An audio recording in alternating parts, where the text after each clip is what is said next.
कार्तिक मास जिन्होंने संपूर्ण नहीं किया है, जिन्होंने किया है वो तो ठीक है, जिन्होंने नहीं किया वो सुनो आज।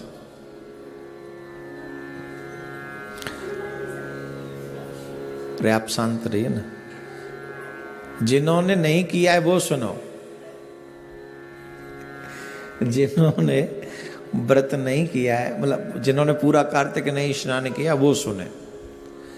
अगर कार्तिक मास के लास्ट के 5 दिन, ये ध्यान रखें, इसको लिख लें आप, कार्तिक मास के लास्ट के 5 दिन अगर आप उन नियमों का पालन करें जो कार्तिक मास में पालन करने योग्य हैं, तो जो फल पूरा कार्तिक मास के स्नान का है वही फल कार्तिक मास के 5 दिन, जो आखिरी के 5 दिन है, उसका फल आपको मिल जाता है।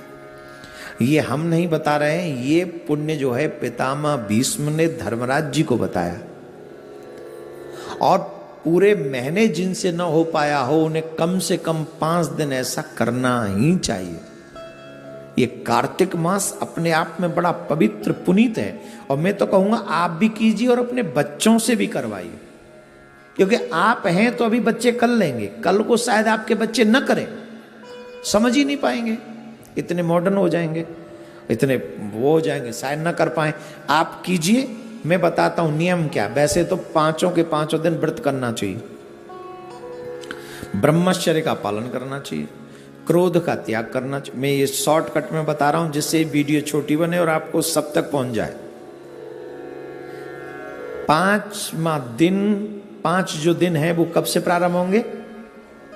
देव उठनी एकादशी से, और पूर्णिमा तक वो 5 दिन कंप्लीट होंगे।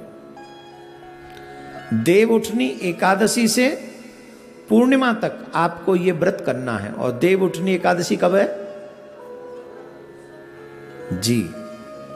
आपको उस दिन से ये व्रत करना प्रारंभ कर देना, देव उठनी एकादशी से, और पूर्णिमा तक ये व्रत आपको, पूर्णिमा तक ये कार्य आपको करना है। नियम क्या है? सुबह 4 से लेके 5 बजे तक स्नान कर लेना है। सुबह 5 में थोड़े कलयुग के लोग हैं इसलिए ले जा रहा हूं, नहीं तो 4 बजे तक स्नान हो जाना चाहिए, और 4 से 5 तक स्नान आप कर लीजिए। हो सके तो 5 के 5 दिन व्रत रखें, अन्न नमक ग्रहण न करें। अगर लगे कि हमारे जीवन में कोई ऐसी समस्या है, रोग है, या हम इतना नहीं रह सकते, तो एक समय भोजन रह के भी कर सकते हैं। वो भी ना हो, दोनों समय भोजन कर लें, लेकिन शाकाहार करें। इन 5 दिनों में प्याज लहसुन भी इन्वॉल्व नहीं होनी चाहिए आपके घर में, ठीक है? ये भी नहीं, प्याज लहसुन नहीं इन्वॉल्व होनी चाहिए। 5 के 5 दिन अगर आप चाहो नहीं, चाहना ही चाहिए, एक ब्राह्मण को नित्य भोजन कराकर आप भोजन करें। गौ को चारा खिलाकर ही आप जो है भोजन ग्रहण करें।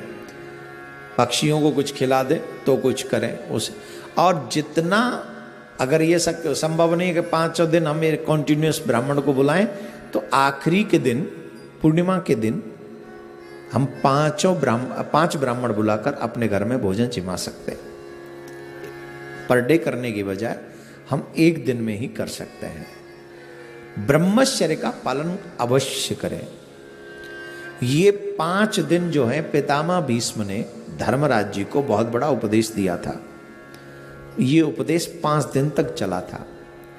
ध्यान से सुनना, ये उपदेश पितामह भीष्म ने धर्मराज जी को दिया था, और धर्मराज जी को ये उपदेश 5 दिन चला था, और पितामह भीष्म आजीवन ब्रह्मचारी थे, ये आप सब जानते हैं।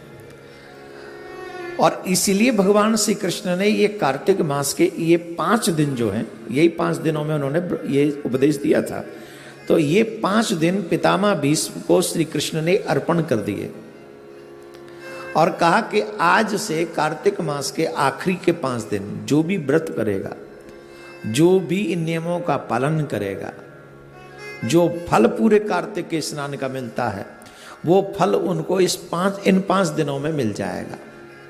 तो पितामह भीष्म आजीवन ब्रह्मचारी थे, इसलिए इन 5 दिनों में ब्रह्मचर्य का पालन करना चाहिए, पृथ्वी पर शयन करना चाहिए, झूठ नहीं बोलना चाहिए, देवी देवताओं की पूजा नित्य करनी चाहिए, स्पेशली तुलसी, आंवला और बेलपत्र, इन वृक्षों की पूजा करनी चाहिए। तुलसी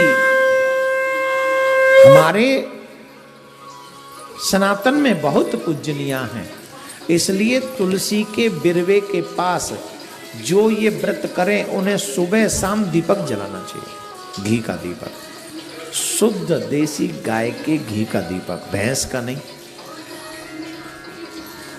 आपके यहाँ बाजार का घी आता है और ये प्रॉब्लम है, हमारे कहने से 10 घी जलेंगे, 10 दीपक जलेंगे इन 5 दिन में, सुबह शाम एक एक, राइट।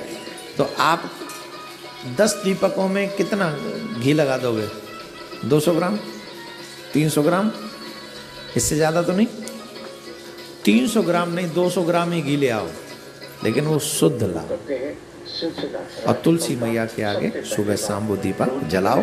बाद में एक दीपक मंदिर में भी जाके जला सकते हैं आप, भगवान विष्णु का कोई मंदिर हो, कृष्ण जी का कोई मंदिर हो, राम जी का कोई मंदिर हो, जब संध्या का समय सूर्यास्त हो रहा हो उस समय जाकर आप वो दीप दान कर सकते हैं। जो जमुना के तट पर रहते हैं वो जमुना जी को पूर्णिमा के दिन अवश्य दीपदान करें, जो गंगा जी के तट पर रहते हैं वो अवश्य पूर्णिमा के दिन गंगा जी को दीपदान करें, और जिन जिन के पास में आध्यात्मिक नदियां जो हैं उनको पूर्णिमा के या तो 5 के 5 दिन, अगर संभव हो 5 दिन तो आप 5 दिन जाकर दीपदान करें, अगर नहीं हो तो आखिरी वाले दिन पूर्णिमा के दिन ही 5, 10, 11, 21 जितने आप दीपक वहां जला सके दीपदान करें।